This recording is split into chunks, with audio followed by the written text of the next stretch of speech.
Imagine this, your entire company's knowledge base perfectly organized. Each team has exactly what they need, and your AI assistant provides laser-focused answers, speeding up every decision. That's what we're building. Departmental areas ensure targeted conversations and more efficient workflows, and I believe it's really useful to have these in departmental areas because it makes it a bit easier to have targeted conversations. I know that anytime someone on the marketing team is creating a gem, and we've got a whole bunch of gems for the marketing team for something related to marketing. If it's a copywriter, there's one here for a media buyer for when we're running ad campaigns. I know that I'm not going to get when I create this gem for the blog creator, I probably wouldn't be attaching our HR policies document because I might get weird stuff showing up in our blogs. It might bring actual internal processes and just put them into the blogs. I don't want that. I just want the marketing stuff in there.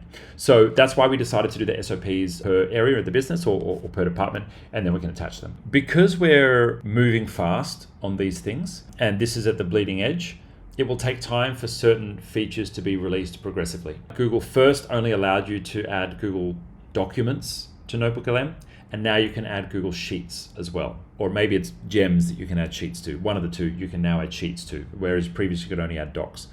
It would only be a matter of time before you can attach slideshows, attach whole Google Drive folders, and a Google site is technically a Google file format that sits in Google Drive, so I would expect you'll be able to attach a Google site soon. Now that might be next week, it might be 3 months from now.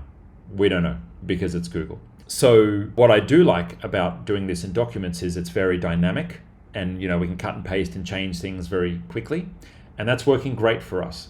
I think this comes down to personal preference, how fast you want to move, and what is your return on investment for the time spent. For example, cutting and pasting a whole bunch of stuff from Google Sites and putting it in a doc to use in a gem. Maybe you would do that as a one-time thing for now because it's a bit scrappy, and then later on expecting, in 3 months' time, Google will allow you to reference a Google site directly. I know that Google are really, really pushing their product development very hard, and they've had an impressive release schedule with this because this is their number one focus, to make Gemini your one-place prompt to talk to everything in your Google life. It's just a matter of what return on investment and what return on time would you get if you cut and pasted at some of it now as a quick and dirty solution for the next couple of months. What I do know 100% is where we're going. And Sam Altman said it best, that you will have an all-knowing, all-seeing assistant, which will be ultimately useful and ultimately convenient,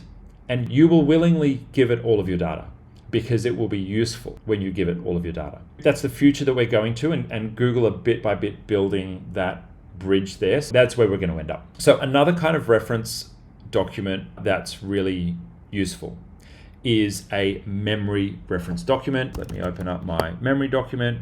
And so this is how I train chat to know about me. So when I get answers in Gemini, I get really great answers for me personally.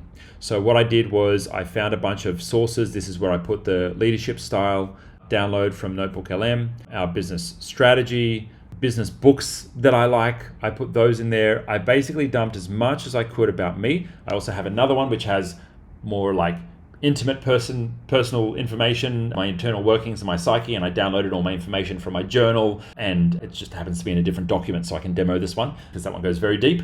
But these reference documents on me mean that, again, ChatGPT has little snippets of memory that it remembers about you, and even from those snippets, it feels like it knows you.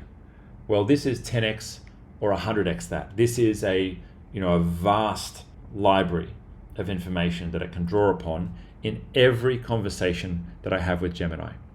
So the way to do that is in my gem, which is called BizGem or Memory Gem, whatever you want to call it. I've got my operating instructions, which are pretty straightforward. Hey, I've attached some documents. They're going to help you understand who I am in the context of any conversation window. So very, very simple operating instructions. But I've added my business memory reference document and my personal memory reference document. So both of those are referenced into the gem.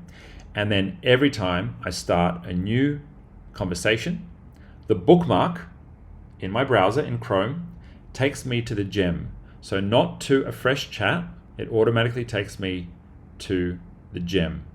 And I know it's different because it's got this little bluey green logo here. And that means that I am talking to Gemini with context. If you liked this video, we've got plenty more on the channel covering this topic and much, much more.